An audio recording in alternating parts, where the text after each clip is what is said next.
자, 취소입니다. 그 329번이 요즘에 좀 많이 나오는 그 판례거든요.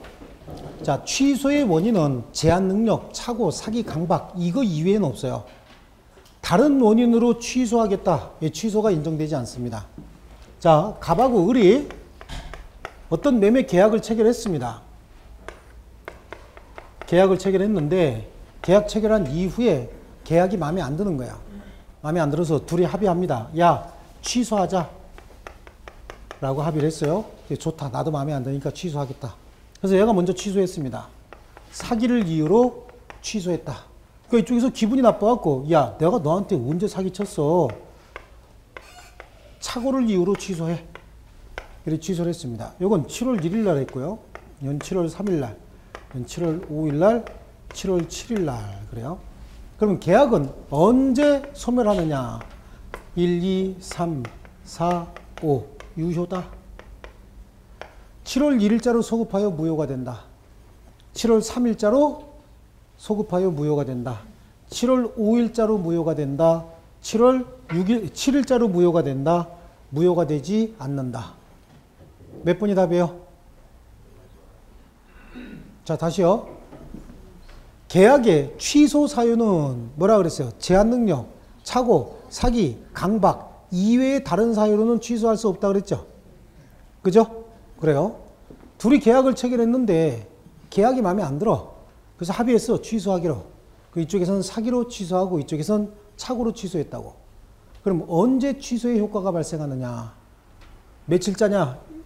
7월 1일이다, 7월 3일이다, 7월 5일이다, 7월 7일이다, 취소되지 않았다. 아니, 1번부터 답을 불러요. 아주 이러지 말고. 예? 5번이지. 합의에 의한 취소는 없잖아요. 제한 능력, 착오, 사기, 강박 이외에는 취소할 수 있다, 없다? 없어. 여긴 지금 합의한 거잖아요. 취소하자고. 그랬더니 이유를 갖다 붙인 것에 불과하잖아요. 실제로 취소 사유가 있었어요, 없었어요? 없었잖아요. 그러니까 취소되지 않았다. 계약은 유효다. 아시겠죠? 그 329번 판례요. 자, 그래서 갑과 을 사이에 결손금 배상 채무의 X를 확정하는 합의가 있으므로 갑은 합의가 강박에 의해서 이루어졌다는 이유로 을은 착오에 의해서 합의를 하였다는 이유로 각기 합의를 취소하는 의사표시를 하였으나 위 합의에 각각 주장하는 바와 같은 취소 사유가 있다고 인정되지 아니하는 이상 갑과 을 쌍방이 모두 합의를 취소하는 의사표시를 하였다는 사정만으로 위 합의가 취소되어 효력이 상실되는 것은 아니다. 취소되지 않았다죠. 취소되지 않았다. 취소의 상대방은 누구라 그랬죠? 첫사람이라 그랬죠? 법률행위의 직접 상대방, 첫사람이에요. 사례가 나오면 무조건 첫사람 골라야 돼요. 그 다음에 오른쪽에 가면 방식은요. 방식은 분류식행입니다. 명시, 묵시, 구두, 서면, 재판상, 재판 외 다 가능하죠. 그 다음에 일부 취소 그래요. 일부 취소인데 법률행위 일부가 무효면 그 전부를 무효로 하여야 한다. 이는 일부 취소나 일부 불능에도 그대로 준용할 수 있다. 나머지 참고적으로 확인하시고요. 자, 취소 후의 추인입니다. 그 333번도 가끔 나오는 건데요. 취소할 수 있는 법률행위가 일단 취소가 됐대요. 자, 취소할 수 있는 법률행위는 제한 능력, 착오, 사기, 강박에 의한 의사표시는 취소할 수 있는 법률행위죠. 그래서 갑하고 을이 어떤 법률행위를 했어요? 했는데 일단 효력이 발생하다가 취소권을 행사하게 되면 소급해서 무효가 돼버리는 거죠. 이게 취소잖아요. 그래서 성립했고 나중에 취소를 했다. 그럼 법률행위 성립 당시로 되돌아가서 무효가 돼야 되죠. 그럼 취소 전에는 뭔데요? 유효였고 취소하게 되면 뭘로 바뀌어요? 무효로 바뀌는데 취소 전에 제한 능력, 착오, 사기, 강박을 이유로 법률행위를 했고 그래도 일단은 유효였다가 취소하게 되면 뭐가 돼버렸어요? 무효가 돼버렸다고. 그죠? 그럼 무효인 법률행위 다시 추인할 수 있느냐 이런 문제가 생기는 거예요. 자, 취소할 수 있는 법률행위를 취소하게 되면 무효가 됐기 때문에 다시 제한 능력, 착오, 사기, 강박 등을 이유로 다시 추인할 수는 없어요. 다만 무효행위 추인 요건에 따라서 무효행위도 추인할 수 있어요, 없어요? 있죠? 취소할 수 있는 행위는 두 가지를 선택할 수 있어요. 취소할 수 있는 행위는 추인을 하던가 취소하던가. 그러면 추인하게 되면 유효로 확정이 돼버리죠? 취소가 아니고 뭘 했대요? 추인을 했대. 그럼 유효로 확정이 돼버리잖아요. 취소하게 되면 무효로 확정이 돼버리죠? 그러면 취소할 수 있는 행위는 추인할 수도 있고 취소할 수도 있었는데 이미 취소가 된 행위는 이제 뭐예요? 무효잖아요. 무효니까 다시 추인할 수는 없죠. 추인하려면 무효인 행위로서 추인해야 되는 거예요. 더 이상 취소할 수 있는 행위가 아니죠. 취소할 수 있는 행위는 지금 유효입니까? 무효입니까? 유효입니다. 취소할 수 있는 행위는 현재는 유효인 거예요. 그런데 취소해버리면 현재 뭐가 되어버렸어요? 무효가 되어버렸다고. 그러니까 취소할 수 있는 행위가 아니고 무효인 행위에 추인 요건에 따라서 추인할 수는 있다. 무효인 행위를 추인하기 위해서는 추인하게 되면 어떻게 된다 그랬죠? 그때부터 새로운 법률행위 다시 한 게 된다 이렇게 얘기했죠. 그래서 거기 취소 후의 추인인데 취소할 수 있는 법률행위가 일단 취소된 이상 143조 이하에 취소할 수 있는 법률행위의 추인으로 의사표시를 다시 확정적으로 유효하게 할 수는 없고 왜? 취소가 됐으니까. 그죠? 다만 무효인 법률행위에 추인의 요건과 효력으로 추인할 수는 있다. 그렇다고 안 되면 무효행위 추인은 원인이 소멸한 후에 해야 되겠죠. 그래서 무효행위 추인 요건에 따라서 추인할 수는 있다. 그 정도 보시고 넘어가십니다. 그럼 취소권의 행사기간은 그랬어요. 취소권의 행사기간은 추인할 수 있는 날로부터 3년, 법률행위 한 날로부터 10년 이렇게 해야 되겠죠. 그 기간은 무슨 기간이에요? 제척기간으로서 제척기간이 도가 있는지 여부는 법원에서 직권으로 판단할 수도 있습니다. 335번이고요. 336번 그래요. 조건과 기한이죠. 조건은 정지 조건과 해제 조건이 있어요. 효력이 발생하지 않고 있다가 조건이 성취가 되면 효력이 발생한다. 이거 정지 조건이죠. 정지 조건이고요. 효력이 발생하는 조건이다. 조건이 성취가 되면 그때부터 발생한다. 해제 조건은 성립하다가 조건이 성취가 되면 그때부터 효력이 소멸한다. 그죠? 보통 이제 정지 조건부로 많이 해요. 우리가 자녀들한테 전교에서 5등 안에 들면 태블릿 PC 사주겠다라고 얘기를 합니다. 이게 정지 조건부 증여 계약인 거예요. 그럼 지금 사주겠다가 아니죠? 언제 사준다고요? 나중에. 나중에 언제? 전교에서 5등 안에 들면. 일단 중간고사나 기말고사 봐야 될 거 아니에요. 근데 애가 엄마 사줘. 자꾸만 얘기한대. 그럼 엄마가 뭐라 그래요? 내가 언제 지금 사준다 그랬어? 전교에서 5등 안에 들면 사준다고 했지. 이렇게 얘기하죠. 그 말의 의미는 내가 언제 조건 없이 증여한다 그랬어? 정지 조건부로 증여한다고 했지. 그 말이거든요. 즉 어떤 법률행위에 정지 조건이 붙어 있다는 사실은 누가 입증해야 돼요? 법률 효과가 발생하지 않았다라고 주장하는 자가 입증하는 거예요. 정지 조건이 성취됐으면 법률 효과가 발생해야 되겠죠. 그러니까 어머니가 아들이 노트북 사달라고 얘기를 하면 태블릿 PC 사달라고 얘기하면 지금은 못 사준다. 언제 사준다? 5등 안에 들어야 사준다라고 하는 그 말 자체는 내가 정지 조건부로 증여한다고 했지 조건 없이 증여한다고 한 거 아니지 않느냐라고 하는 얘기잖아요. 그러니까 어떤 법률행위가 정지 조건부 법률행위에 해당한다는 사실은 즉 정지 조건이 붙어 있다는 사실은 그 법률 효과의 발생을 다투려는 자, 아직 법률 효과가 발생하지 않았다라고 주장하는 자가 입증해야 되는 거예요. 그러면 정지 조건부 법률행위에 있어서 조건이 성취되었다라고 하는 사실은 누가 입증해야 될까요? 조건 성취로 이익을 취할 자, 권리를 얻으려는 자, 성취를 주장하는 자 입증해야 됩니다. 그러니까 아들이 참 어머님 그러면서 뒷주머니에서 성적표 꺼내서 이렇게 보내줘야 되겠죠. 자, 그런 거고 정지 조건부로 법률행위에서 5등 안에 들면 태블릿 PC 사준다고 했는데 5등 안에 들었대요. 그럼 반드시 사줍니까? 반드시 사줘야 되죠. 근데 어머니들이 그거 안 사주죠, 잘. 그래, 잘 안 사줘. 그러다 보니까 애들이 뭐래요? 믿을 수가 없잖아. 그러니까 일단 사줘. 5등 안에 안 들면 반환할게. 이게 해지 조건인 거예요. 이거는 거의 나오지 않습니다. 일단 사줘. 5등 안에 못 들면 반환할게. 이건 의도 터지지 잘못하면. 그러니까 이건 잘 안 나와요. 이거는 잘 나오죠. 그래서 거기 336군 판례가 정지조건이란 소위 정지조건부 법률행위에 해당한다는 사실은 그 법률 효과의 발생을 다투려는 자. 여기서 법률 효과의 발생을 다툰다는 얘기는 아직 발생하지 않았다고 주장하는 자예요. 누구죠? 아까 어머니가 주장 입증해야 되겠죠? 그러면 정지조건부 행위에 있어서 조건이 성취되었다는 사실은 권리를 취득하고자 하는 자가 그 입증 책임이 있다. 그 다음에 동산 매매 계약을 체결하면서 소위 소유권 유보부 특약을 했대요. 자, 소유권 유보부 특약은 이거예요. 지금 이 물건을 내가 사갖고 오면서 할부로 사기로 한 거야. 할부로. 그래서 36개월 할부로 삽니다. 한 달에 2만 원씩 내기로 했습니다. 그럼 36개월이 지나서 내가 할부금을 다 내고 나면 그때 소유권은 나에게 이전해 주기로 하는 겁니다. 소유권 유보부 매매는 나한테 목적물 인도하기는 인도하되 내가 소유권을 확정적으로 취득하는 것이 아니라 할부금을 모두 다 내고 나면 그때 소유권을 취득하기로 하는 계약, 특약을 하게 되면 이게 동산의 소유권 유보부 매매인데 보세요. 매매계약 지금 했잖아요. 그럼 매수인이 소유권 취득했어요? 못했어요? 못했어요. 할부금의 완납이라고 하는 조건이 성취돼야 그때 매매 효력이 발생하는 거죠.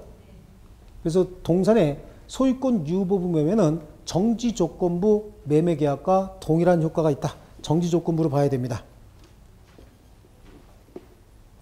그래서 소위 소유권 유보부 특약을 한 경우에 목적물의 소유권을 이전한다는 당사자 사이의 물권적 합의는 매매계약을 체결하고 목적물 인도한 때 이미 성립하지만 대금이 모두 지급되는 것을 정지조건으로 하므로 대금이 모두 지급되었을 때 정지조건이 완성돼서 별도의 의사표시 없이 목적물의 소유권이 매수인에게 이전된다.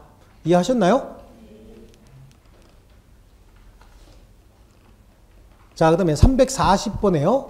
약혼예물의 수수는 혼인의 불성립을 해제 조건으로 하는 증여와 유사한 성질의 것이다. 그래서 시어머니가 며느리에게 교부한 약혼예물은 혼인이 성립돼서 상당 기간 지속된 이상 며느리 소유라고 본 조치는 정당하다. 아시겠죠? 약혼예물을 수수했답니다. 이 판례도 굉장히 비극적인 판례고 방송에 굉장히 많이 나왔던 판례예요. 이게요. 갑하고 을이 혼인했는데 여긴 졸부의 아들이에요. 여긴 중학교 생물 선생님이에요. 중학교 생물 선생님인데 가난한 집 딸이고 여긴 졸부의 아들인데 어떻게 하다가 둘이 만났어요. 그래서 약혼을 합니다. 약혼을 하는데 원래 졸부들이 돈도 별로 없으면서 돈 자랑 엄청 하죠. 그래, 돈 자랑을 엄청나게 하는 거야. 엄청나게 하면서 여기다가 약혼하고 약혼 예물을 3억 상당의 약혼 예물을 줍니다. 그래서 혼인의 조건으로 여기다가 예단비를 뭐 2억 원인가 갖고 오라고 하는 거야. 예단비 2억 원이 말이 2억 원이지 집 한 채죠. 또 2억짜리 집은 집도 아닌가벼. 그렇죠? 집 한 채인데 예단비를 어떻게 2억을 가져오냐고. 그러니까 여기는 막 시골에 있는 기둥뿌리 다 뽑아갖고 2천만 원짜리 해온 거야. 2천만 원짜리 예단. 예단 2천만 원도 엄청나게 많이 간 거잖아요. 가져왔더니 예단 조금 해왔다고 이제 구박이 시작이 되는 거죠. 혼인했어요. 그리고 1년 8개월 정도가 지났어요. 1년 8개월. 이게 집에 잘 안 들어와. 지 엄마가 들어오지 말려면 안 들어오고, 들어오려면 들어오고 그래요. 마마스 보이죠? 네, 그래요. 그러다 보니까 화가 나가지고 이혼 청구 소송을 제기합니다. 그리고 위자료로 3억을 청구해버렸어요. 그러니까 혼인 파탄의 책임이 아들에게 있다. 이 시어머니 얘기하는 게 되게 웃겨요. 남편이 사업이 바쁘면 가끔 안 들어올 때도 있지. 그런데 가끔 안 들어온 게 아니라 가끔 들어왔거든. 근데 시어머니 눈에, 자기 어머니 눈에는 자기 아들이 그게 정당하게 보였던 거죠. 그래서 이혼 소송을 제기해서 승소했어요. 그리고 위자료 3억을 줘라 이렇게 했던 거죠. 그래서 위자료 3억 주고 나니까 시어머니가 열이 받은 거야. 그러면 약혼예물 돌려줘라 이렇게 얘기한 거죠. 그래서 여기서 못 준다. 약혼예물. 이미 혼인이 성립됐고 나한테 준 거니까 나는 못 준다. 그래서 소송이 제기가 됐는데 우리 판사도 약혼예물의 수수는 혼인의 불성립을 해제 조건으로 하는 증여계약이다. 그러니까 지금 증여의 효력이 발생을 했고 혼인이 성립하지 않았으면 증여의 효력이 소멸해야 되죠. 그러면 증여했던 자에게 다시 돌려줘야 되는데 여기는 혼인이 성립했어 안 했어? 했어요. 해서 상당 기간 같이 살았죠. 그럼 약혼 예물은 누구 소유가 된다? 며느리 소유가 된다. 안 줘도 된다죠. 그러니까 총 얼마 벌은 거야 며느리는? 5억 8천이지. 계산을 치밀하게 해야지. 또 갑자기 흥분해가지고 뭐 때문에 신나가지고 괜히 본인이 벌은 것도 아닌데 5억 8천 벌은 거죠? 그러면 20개월 만에 5억 8천이면 한 달에 얼마요? 상당하네, 그죠? 제대로 한 혼인이네. 그죠? 이렇게 됐다는 거죠. 그래서 그 판례가 나온 거야. 이게 옛날에 강남뭐 이래갖고 한동안 사회에서 엄청 떠들었었어요, 이거. 네, 이 판례가요. 자, 그리고요. 거기 342번은 부첩관계 종료를 해제 조건으로 하는 증여계약은 조건만 무효가 아니라 계약 자체가 무효다. 부첩관계 종료를 해제 조건으로 하는 증여는 첩에게 지금 증여하는 거예요. 첩에게 증여하되 부첩관계가 끝나면 증여의 효력을 소멸시키겠다는 얘기는 돌려받겠다 그 얘기잖아요. 굉장히 치사한 거죠? 한 번 주면 끝이지 그걸 뭘 또 돌려받고 있어. 그죠? 근데 그런 놈들 많대요. 그래서 이거는 반사회적 행위로서 무효입니다. 첩관계를 유지하기 위한 계약이다라고 해서 다 무효다. 그 다음에 343번은요. 조건 성취로 인하여 불이익을 받을 당사자가 신의 측에 반하여 조건 성취를 방해한 경우에 조건이 성취된 것으로 의제되는 시점은 이러한 신의 성실에 반하는 행위가 없었더라면 조건이 성취되었으리라 추산되는 시점이다. 이게 조건의 성취 및 불성취 의제라고 하는 거 있었잖아요. 그죠? 자, 조건이 성취가 되면 이로 인해서 이익을 받을 자도 있고 조건 성취가 되면 이로 인해서 불이익을 당할 자가 있겠죠. 여기서 이익을 받을 자는 조건이 성취되는 게 좋은 거 아니냐고요. 빨리 조건을 성취시키고 싶어서 반칙을 합니다. 신의 측을 위반하게 된다. 그래서 조건을 성취시켰다. 또 불이익을 당할 자는 조건 성취되는 걸 절대 좋아하지 않을 겁니다. 신의 측을 위반해서 조건 성취를 뭐 했다? 방해했다. 자, 이랬을 때 상대방은 그럼 어떤 태도를 취할 수 있느냐? 상대방은 조건의 불성취를 주장할 수 있고 상대방은 조건의 성취를 주장할 수 있다. 이런 차이가 있죠. 그럼 조건의 성취를 주장할 수 있는 시점은 방해 행위가 있을 때냐? 아니면 방해 행위가 없었더라면 조건이 성취되었으리라 추산되는 시점이냐라고 하는데 방해 행위가 없었더라면 조건이 성취되었으리라 추산되는 시점에 조건 성취를 주장할 수 있다. 그러니까 아버지가 아들한테 야, 대학 가더니 공부하는 아들놈아, 너 토익 800점 이상 맞으면 아버지가 차 하나 사줄게.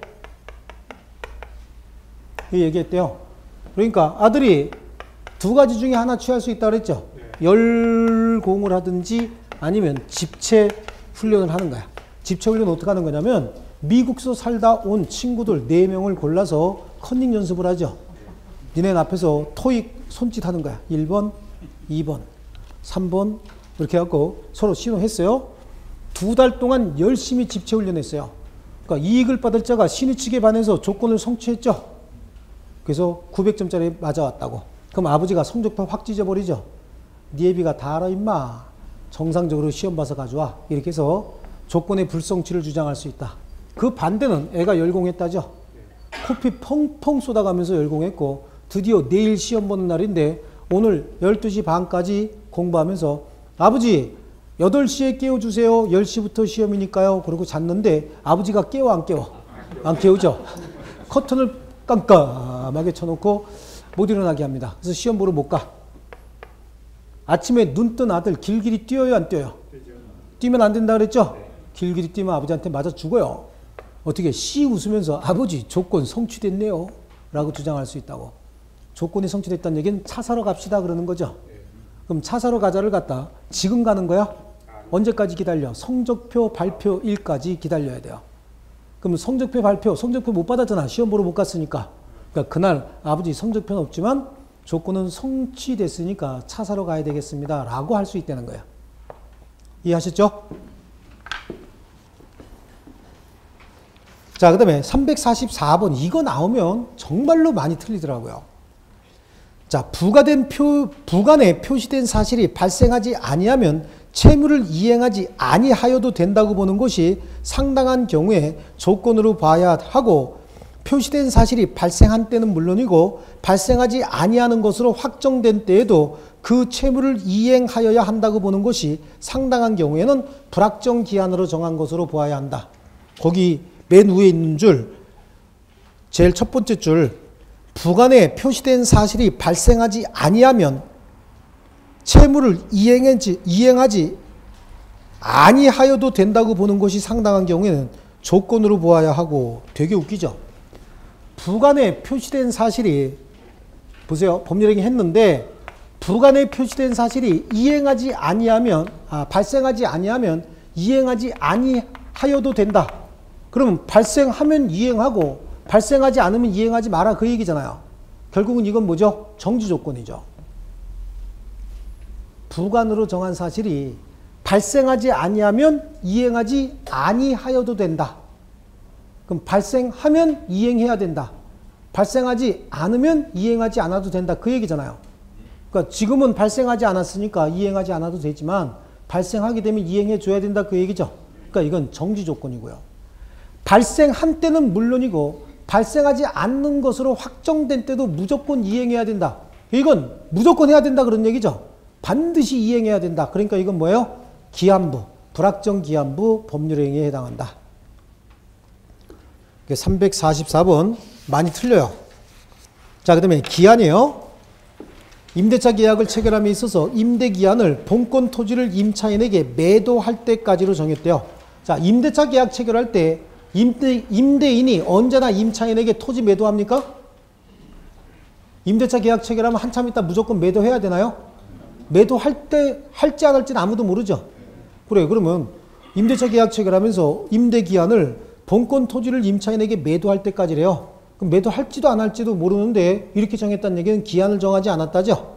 그래서 도래할지 여부가 불확실한 것이므로 기한을 정한 것으로 볼 수 없고, 위 임대차 계약은 기간의 약정이 없는 것이라 해석함이 상당하다. 자, 346번은요. 당사자가 불확정한 사실이 발생한 때를 이행기한으로 정한 경우에 그 사실이 발생한 때는 물론 그 사실의 발생이 불가능하게 된 때에도 이행기한은 도래한 것으로 보아야 한다.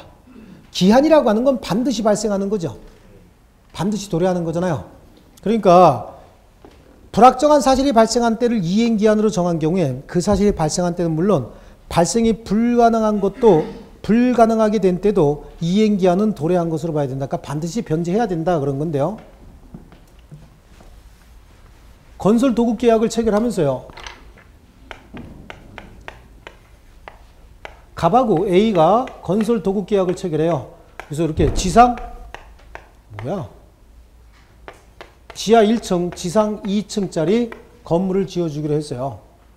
총액 10억 중에서 1층 바닥 공사를 마치면 5억을 주고, 5억을 주고 나머지 마치면 5억을 이렇게 주기로 했는데 갑이 돈이 없어요. 돈이 없으니까 을한테 돈을 빌려요. 빌리면서 야, 나 1억만 빌려줘. 1억이면 요거 공사 완공해서 5억 받으면 그거 가지고 너한테 줄게. 이렇게 얘기했어요. 그러면 이 5억이라고 하는 이 돈은 언제 생기는 거예요? 1층 바닥 공사가 완료돼야 생기는 거죠. 기한으로 정한 거야? 조건으로 정한 거야? 기한인 거예요. 갑이 공사를 하는 한 언젠지는 모르겠지만 언젠가는 완성될 거 아니에요. 반드시 도래하겠죠. 그래요. 그래서 이렇게 정했대. 그리고 돈을 빌려왔는데, 그리고 공사를 했다. 그래서 바닥 공사가 완료가 되고 5억을 받았다. 그럼 당연히 변제해야 되죠. 그런데 1층 바닥 공사 완료하기 전에 A가 계약을 해지해버렸대요. 해지하고 지금까지 기성권은 줘버리고 계약을 해지했다는 거야. 그러면 발생하지 않는 것으로 확정이 됐죠. 기한으로 정한 사실은 발생하지 않는 것으로 확정이 됐잖아요. 그럼 1억 원 빌려온 거 갚아 안 갚아? 갚아야죠.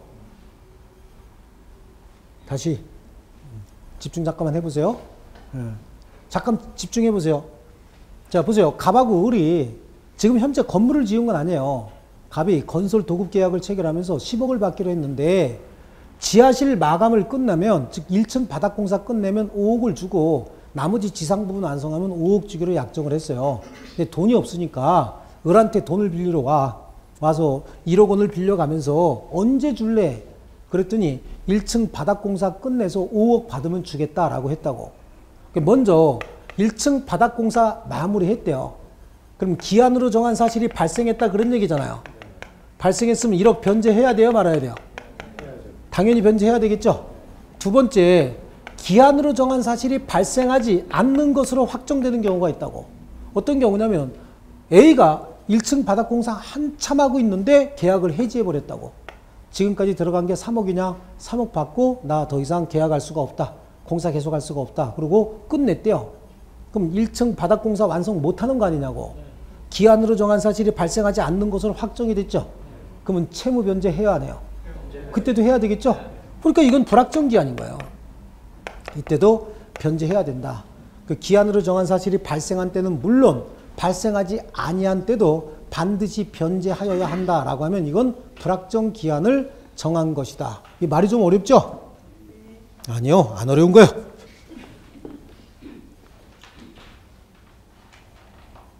자, 그리고요, 기한이익 상실에 관한 특약이에요. 기한이익 상실에 관한 특약은 형성권적 기한이익 상실에 관한 특약으로 추정하는 것이 옳다. 이건 좀 중요하다고 얘기를 했었죠. 자, 그리고요, 제11절에 소멸시효. 자, 소멸시효는 많이 볼 거는 없어요. 소멸시효에 관한 우리 민법 규정도 편면적 강행 규정이죠. 편면적 강행 규정이다 보니까 판례보다는 우리 법 조문에 훨씬 더 충실해야 됩니다. 법 조문을 많이 보셔야 됩니다. 자, 거기 348번이요. 아파트 입주자 대표회의가 직접 하자 보수에 가름한 손해배상 청구의 소를 제기하였다가 구분 소유자들로부터 손해배상 채권을 양수받아 양수금을 청구하는 것으로 청구 원인을 변경한 사안에서 소를 제기한 때가 아니라 청구 원인을 변경하는 취지의 준비 서면을 제출한 때 소멸시효 중단의 효과가 발생한다. 자, 손해배상 청구권의 소멸시효 기간은 몇 년이었죠? 채무 불이행으로 인한 손해배상 채권의 소멸시효 기간 몇 년이요? 10년이죠. 예, 10년인데 손해배상 청구권을 행사해야 되는데 시간이 별로 없었어요. 시간이 별로 없어갖고 일단 아파트 입주자 대표회의가 직접 손해배상 청구의 소를 제기할 수 했다고. 그러면 아파트 입주자 대표회의도 직접 손해배상 청구할 수 있어요, 없어요? 있죠. 소송에 있어서 당사자 능력이 있죠. 그런데 실질적으로는 입주자 대표회의가 여기에 발생한 하자들을 대표로서 대표소송으로 손해배상을 할 수는 없는 거예요, 사실은요.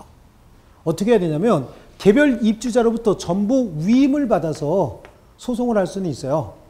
위임을 받아서 소송할 수 있는데 하자에 대해서 입주자 대표회의가 직접 소송을 할 수는 없었어요. 근데 시간이 없다 보니까 소멸시효가 완성될 무렵에 시간이 없다 보니까 일단은 먼저 입주자 대표회의가 소송을 제기했다. 그래서 소멸시효를 중단을 시켰다. 그리고 그 이후에 입주자로부터 위임을 받아서 다시 소송 변경에 어떤 그 서면을 제출한 거예요. 청구 변경에 서면을 제출했다. 그러면 소멸시효가 중단되는 시점이 언제냐?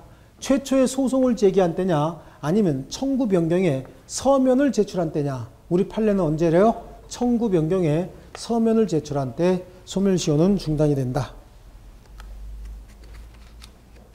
그래서 최초 소를 제기한 때가 아니라 언제라고 돼 있어요? 청구 원인 변경하는 취지의 서면을 제출한 때. 자, 그 다음에 매매 예약의 완결권은 일종의 형성권이라고 그랬죠. 형성권은 언제나 10년의 제척기간에 걸리는 거겠죠. 그 다음에 소멸시효 대상. 소멸시효 대상은 그 351번 판례. 부동산 매수인이 부동산을 인도받아 계속해서 점유하고 있대요. 그럼 그 소유권 이전 등기 정후권 소멸시효 진행됩니까? 안 됩니까? 안 되는 거죠. 또 이렇게 점유하다가 목적물을 제3자에게 양도하고 스스로 점유하지 않는 경우에도 더 적극적인 권리 행사 중으로 봐서 소멸시효는 진행하지 않는다죠. 예, 그건 굉장히 중요한 거고요. 이건 물권법에서 안 나오면 소멸시효에서 나와요.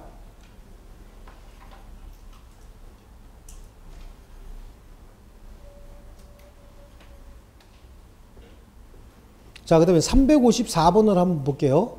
매매계약이 합의 해제된 경우에도 매수인에게 이전되었던 소유권은 당연히 매도인에게 복귀하는 것이다. 그래요. 매매계약이 무효, 취소, 해제가 됐대요. 해제가 되면 이전됐던 소유권은 전 소유자에게 자동 복귀하죠. 왜 이러냐? 지금 판례에다가 쳐다보고 있다 그래서 그게 암기될 것도 아니고 이해를 안 하면 판례는 암기 안 돼요.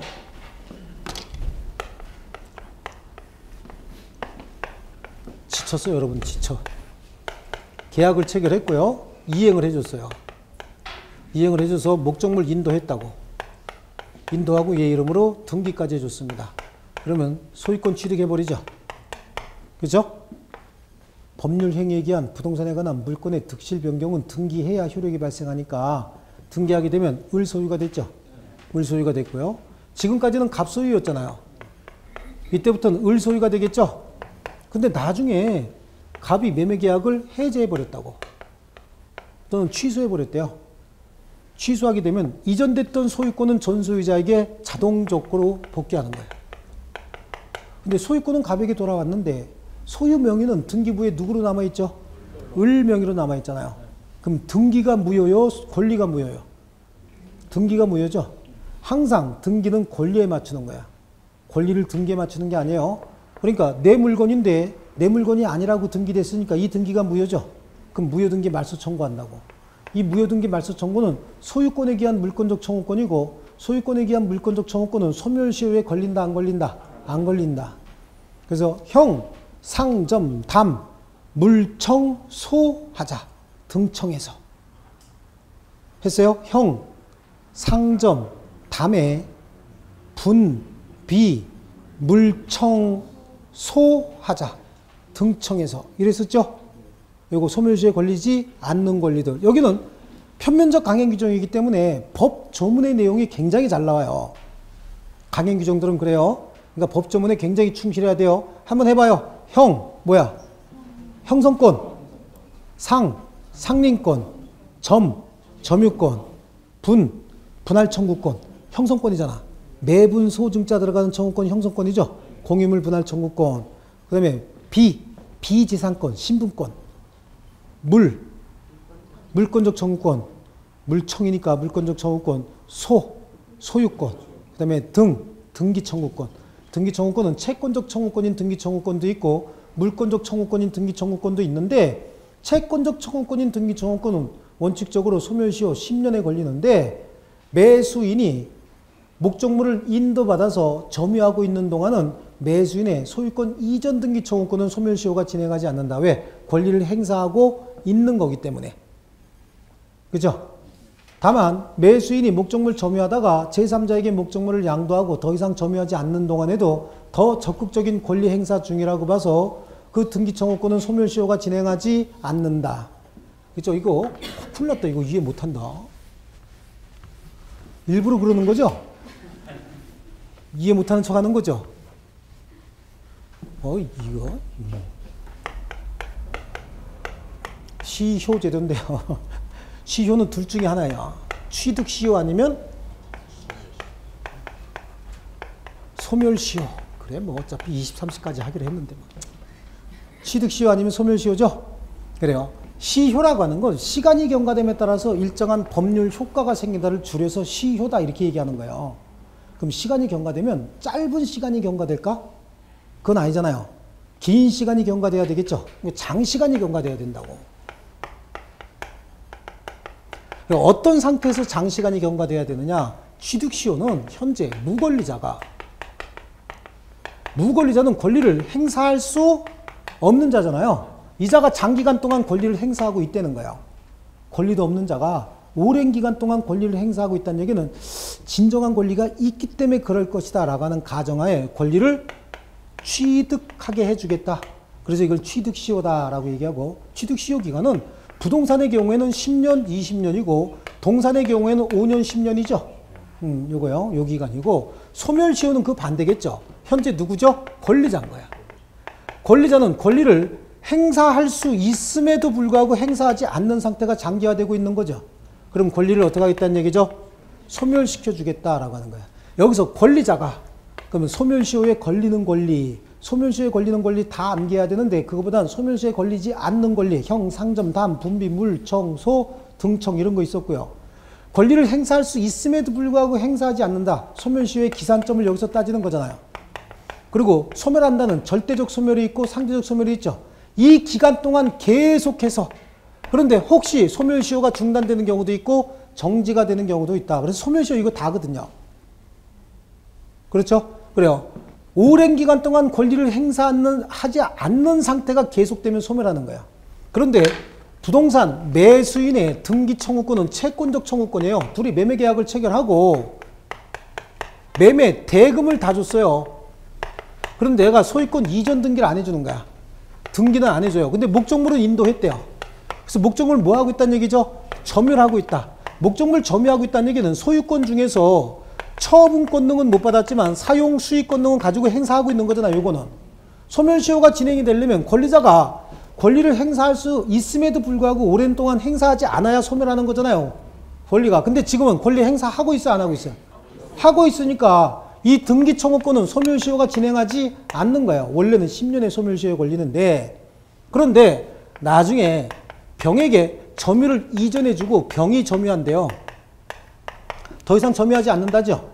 그럼 이 등기 청구권은 점유하고 있었기 때문에 소멸시효가 진행되지 않았는데 지금 점유해 안 해? 안 하고 있으니까 소멸시효가 진행될 것 같은데 우리 판례는 더 적극적으로 권리를 행사하고 있다고 봐서 현재 권리 행사 중이라고 보는 거예요. 더 적극적으로. 그래서 소멸시효는 진행한다 안 한다? 안 한다 이거예요. 이거 네 그래요. 그게 351번 판례죠? 그렇죠? 자, 그 다음에 354번 판례는 이거잖아요. 아까 했던 거. 매매계약이 합의 해제된 경우에 계약이 해제됐대요. 그럼 이전됐던 소유권은 전 소유자에게 자동 복귀해야 되죠. 그러면 등기는요. 등기는 인위적으로 말소해야 등기는 소멸하는 거 아니에요. 그죠? 그래서 이전됐던 소유권은 당연히 매도인에게 복귀하는 것이므로 합의 해제에 따른 매도인의 원상회복 청구권은 소유권에 기한 물권적 청구권이다. 그래서 소멸시효 대상이 되지 않는다. 넘겨보세요. 자, 거기다가 이제 356번.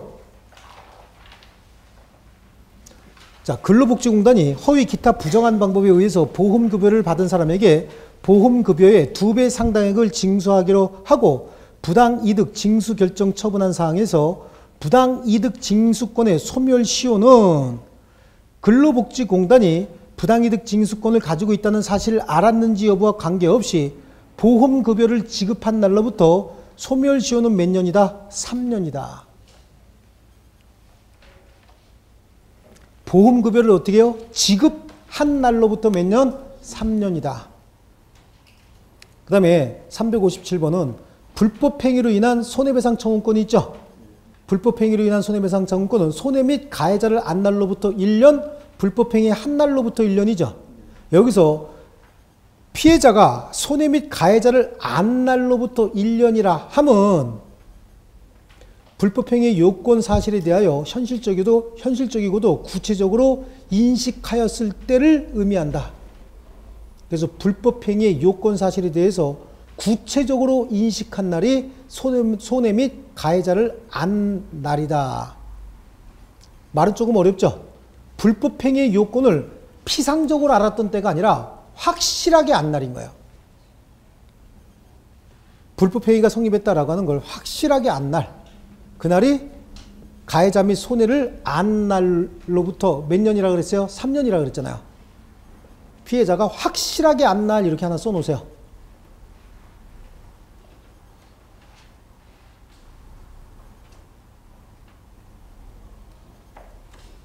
자, 나머지는 우리 기본서에 있는 기본 내용인데요.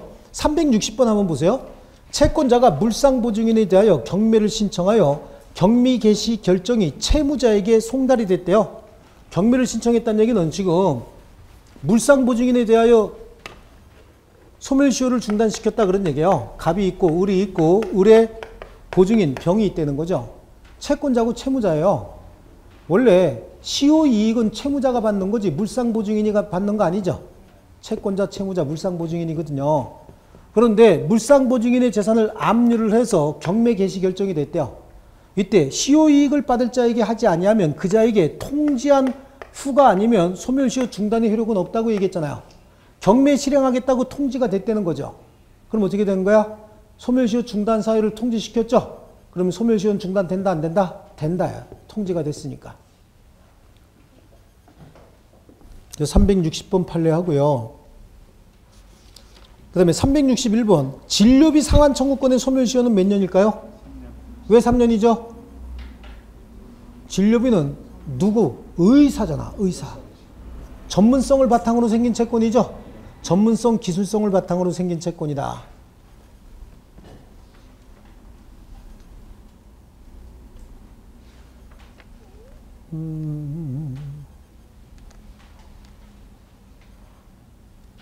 그 다음에 370번 한번 볼게요.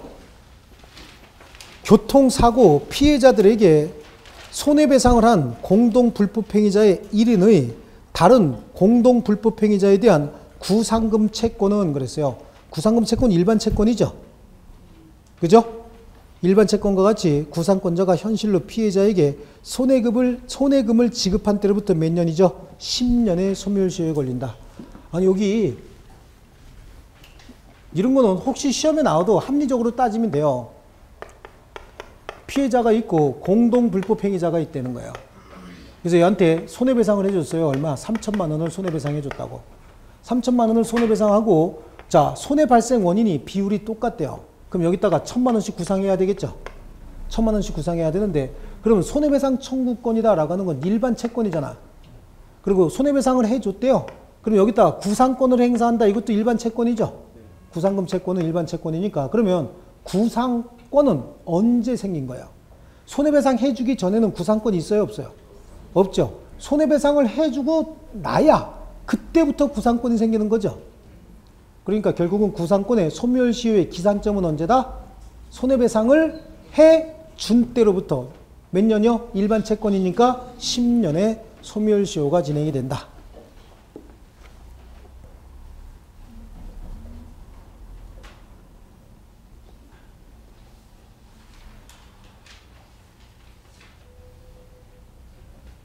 자, 그 다음에 376번에 한번 볼게요.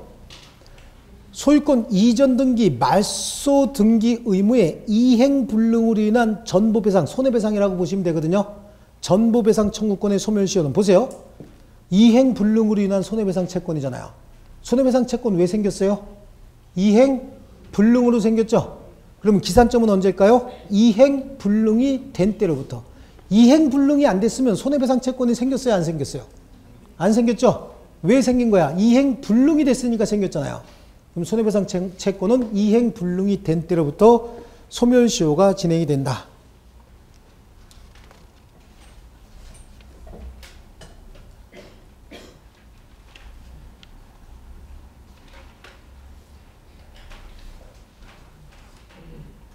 자, 그 다음에 380번입니다. 보증채무에 대한 소멸시효가 중단되었다 하더라도 보증채무의 소멸시효가 중단이 됐대요. 시효 중단은 누구에게 해야 되죠? 시효이익을 받을 자에게 중단조치 취해야 되죠. 그런데 보증채권의 소멸시효가 중단이 됐답니다. 그럼 얘는 시효이익을 받을 자가 아니죠. 시효이익을 받을 자는 채무자 아니에요. 그러니까 이 사실을 여기다가 통지하게 되면 이것도 시효가 중단이 되지만 통지하지 않았답니다. 그럼 이 시효 중단돼요? 안 돼요? 안 되고 있다가 주채권의 시효가 완성이 되면 보증채권도 시효가 완성이 돼야 되겠죠. 그래서 여기서 소멸시효를 중단시키겠다고 보증인에게 통지를 하니까 보증인이 소송을 걸어버렸어요. 여기다가. 그러니까 소송이 계속 공방이 된 거야. 공방이 됐다가 져버렸어요. 보증인이 졌다고. 졌는데 그 전날 소멸시효가 완성이 됐어요. 그러니까 지구도 변제한 게 없다 그런 얘기죠. 그래서 주채무가 소멸시효가 완성이 되면 보증채무는 당연히 소멸시효가 완성이 되는데 보증채무에 대한 소멸시효를 중단시켰다라고 해서 주채무에 대한 소멸시효도 같이 중단되는 건 아닙니다. 그래서 보증채무에 대한 소멸시효가 중단되었다 하더라도 이로써 주채무에 대한 소멸시효가 중단되는 것은 아니고 주채무가 소멸시효 완성으로 소멸한 경우에 보증채무도 그 채무 자체의 시효 중단에도 불구하고 부종성에 따라서 당연히 소멸한다. 자, 그리고요. 381번은 자, 우리가 소멸시효를 중단시키기 위해서는 상대방에게 청구하죠. 소멸시효 중단사유, 자, 보세요. 소멸시효 중단사유 뭐뭐요? 청구, 그러니까 리듬을 가지고 해. 청구, 압류가 처분, 승인. 이게 그냥 하는 것보다 기억에 많이 남아서 제가 이렇게 시키는 거예요. 청구 방법 몇 가지요? 6가지. 뭐라 그랬어? 최 씨와 임 씨가 화파 만들어서 제지받는다 그랬죠? 최임, 화파, 제지. 예, 점잖은 건 아는데 시키는 대로 안 하면 머릿속에 잘 안 남아요. 점잖기로 치면 나도 굉장히 점잖아요. 집에 가면 우리 집사람이 말을 못 붙여. 칼 이스마 때문에. 그죠? 잘 쫓아하셔야 되는데요.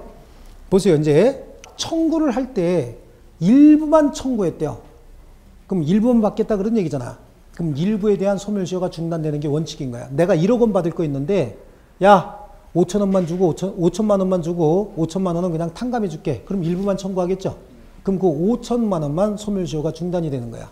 근데 일부 청구하면서 일단은 소멸시효 중단시켜 놓고 추가적으로 나머지를 소멸시효를 중단시키겠다라고 하는 전부 청구에 대한 취지가 포함이 되어 있으면 일부만 중단되는 것이 아니라 전부가 중단이 되는 겁니다.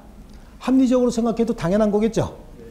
그래서 381번에 청구의 대상으로 삼은 채권 중 일부만을 청구하는 경우에 그 취지로 보아 채권 전부에 관하여 판결을 구하는 것으로 해석되는 경우에는 동일성의 범위 내에서 그 전부에 관하여 시효 중단의 효력이 발생까지.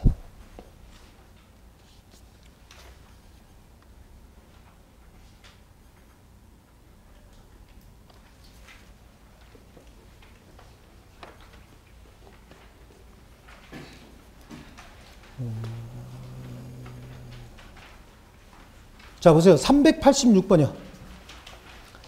피해자가 가해자를 상대로 고소하거나 고소에 기하여 형사재판이 개시된 경우, 거기까지요. 자, 우리 최, 임, 화, 파, 제, 지 할 때 그 제는 뭐죠? 재판상 청구죠. 이때 그 재판상 청구는 형사소송, 민사소송, 행정소송 중에서 뭐요? 민사소송만이 소멸시효 중단 사유인 재판상 청구에 해당한다. 그랬었죠. 그럼 여기 형사고소회 때 그럼 뭐가 진행이 되고 있다? 형사소송이 진행되고 있다. 그런 얘기죠. 그럼 여기 소멸시효 중단 사유예요? 아니에요? 예? 소멸시효 중단 사유로 볼 수 있다? 없다? 없다. 그래서 피해자가 가해자를 상대로 고소하거나 고소에 기하여 형사재판이 개시된 경우에 그 고소나 형사재판을 소멸시효 중단 사유인 재판상 청구로 볼 수 있는지 소극이라고 돼 있죠. 그렇다는 얘기는 안 된다 그런 얘기예요.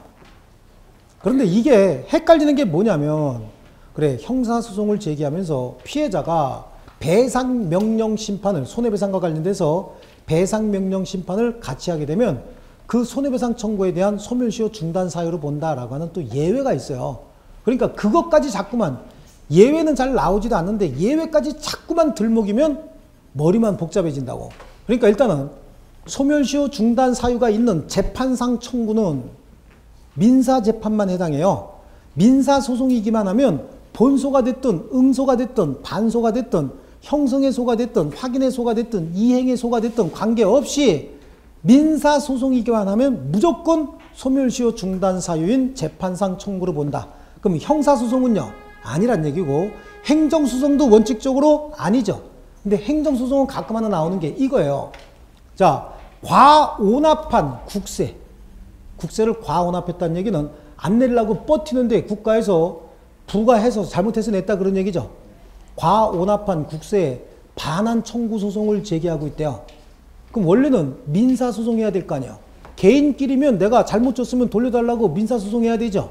근데 국세를 잘못 냈으니까 결국은 행정소송할 수밖에 없잖아요.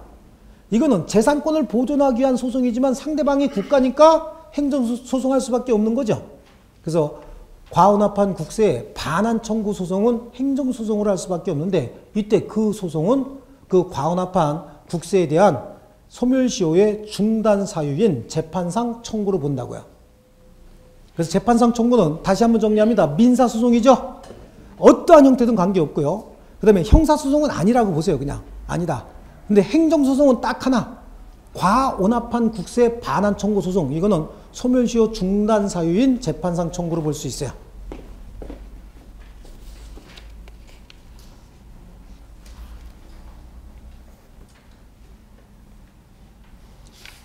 자, 나머지는 우리 뭐 특별히 그 다음에 397번 한번 보세요.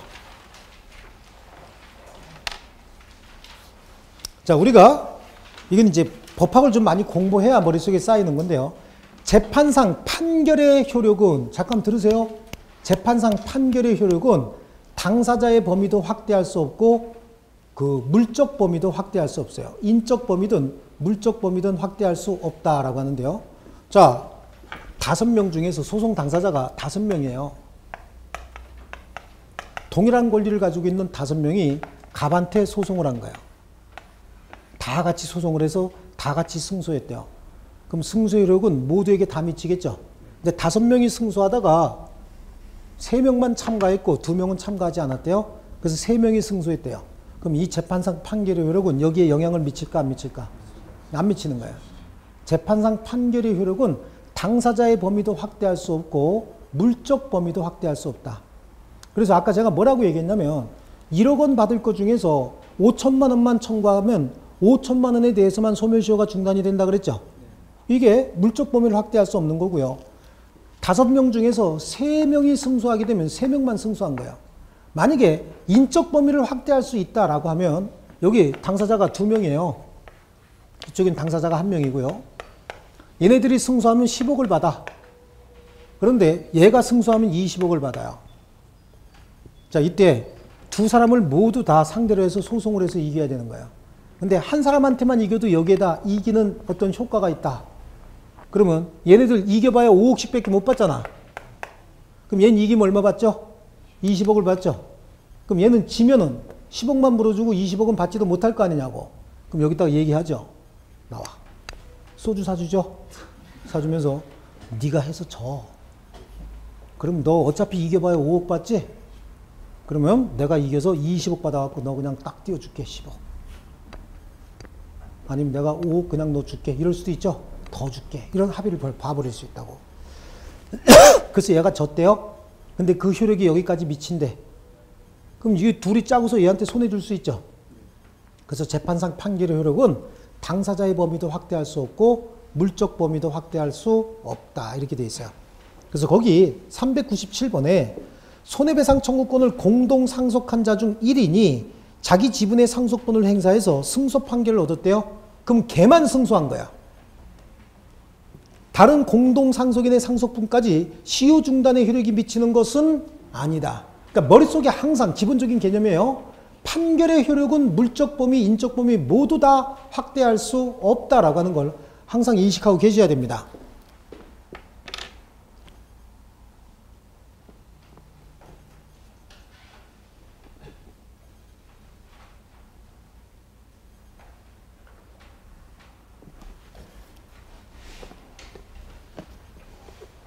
자, 보세요. 400번입니다. 400번. 채권자와 주채무자 사이에 확정 판결에 의하여 주채무가 확정돼서 소멸시효 기간이 10년으로 연장됐대요. 딱 됐어. 거기까지. 또 한번 똑같은 내용 볼게요. 여기 보세요. 더 안 읽어도 돼요. 여기 읽으시면 돼. 채권자고 채무자고 보증인이에요. 보증인인데 얘가 여기다가 소송을 제기해서 소멸시효를 중단시켰대요. 그래서 1년짜리 단기 소멸시효에 걸리는 채권에 대해서 재판상 청구를 해서 소멸시효 중단시켰고 재판상 청구가 확정이 되면 몇 년이 됐죠? 10년이 됐다라고 하는 거야. 그럼 보증 채무는 소멸시효 기간이 여전히 1년일까요? 아니면 10년일까요? 예? 금방 얘기했잖아. 재판상 판결의 효력은 당사자의 범위도 확대할 수 없고 물적 범위도 확대할 수 없다 그랬죠? 그럼 이거는 여전히 몇 년으로 남아있다? 1년으로 남아있는 거야. 그러니까 항상 채권자가 소송을 할 때는 채무자뿐만 아니라 연대 보증인도 같이 소송을 제기하는 이유가 거기 있어요. 금방 얘기하고 1분도 안 지나서 물어보는데 그냥 10년이잖아. 그러니까 여러분들은 주위 사람들 너무 좋은 사람들을 만났다니까. 나한테 걸렸으면 다 그지 됐어. 그죠? 금방 얘기했죠? 1분도 안 지났다니까. 그죠? 다시 한번 볼게요. 그래서 채권자와 주채무자 사이에 확정 판결에 의하여 확정 뭐요? 판결에 의하여 주채무가 확정돼서 소멸시효 기간이 10년으로 연장되었다 할지라도 보증채무까지 당연히 단기 소멸시효 적용이 배제돼서 10년의 소멸시효 기간이 적용되는 것은 아니고 채권자와 연대보증 사이에 있어서 연대보증 채무의 소멸시효 기간이 여전히 종전의 소멸시효 기간에 따른다. 철칙이 있다. 재판상 판결의 효력은 이제 막 입에서 가래 나오려고 그런다. 하도 많이 해서. 그죠? 재판상 판결의 효력은 당사자의 범위도 확대할 수 없고 물적 범위도 확대되지 않는다. 아시겠죠? 좋습니다. 아, 목소리가 커지는 게 쉬는 시간 되나 봐요. 예.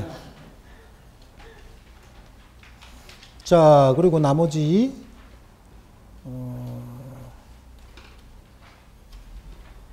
자, 407번으로 한번 갑니다. 소멸시효 완성 후 채무를 승인한 때에는 시효 완성 사실을 알고 그 이익을 포기한 것으로 추정할 수 있다죠. 그 추정도 본다로 가끔 나와요. 본다로 가끔 나온다고. 그럼 본다는 맞는 거야? 틀린 거야? 틀렸다죠? 예, 본다가 아니고 추정할 수 있다. 밑에 본다 X 이렇게 해놓으시고요. 자, 그리고요. 채권의 소멸시효가 완성된 후에 채무자가 기한의 유예를 요청했다. 이건 시효이익의 포기죠. 시효이익을 포기한 것으로 보아야 한다. 자, 거기까지 하고 조금 쉬었다가 물권법 빨리 할게요.